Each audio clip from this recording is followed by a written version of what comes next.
اعلم رحمك الله أنه يجب على كل مسلم ومسلمة تعلم ثلاث هذه المسائل والعمل بهن. الأولى أن الله خلقنا ورزقنا ولم يتركنا هملا، بل أرسل إلينا رسولا فمن أطاعه دخل الجنة ومن عصاه دخل النار.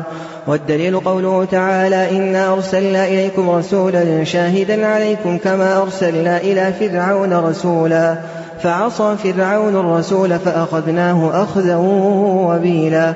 الثانية أن الله لا يرضى أن يشرك معه أحد في عبادته، لا نبي مرسل ولا ملك مقرب ولا غيرهما. والدليل قوله تعالى: وأن المساجد لله فلا تدعوا مع الله أحدا. الثالثة أن من أطاع الرسول ووحد الله لا يجوز له موالاة من حاد الله ورسوله ولو كان أقرب قريب.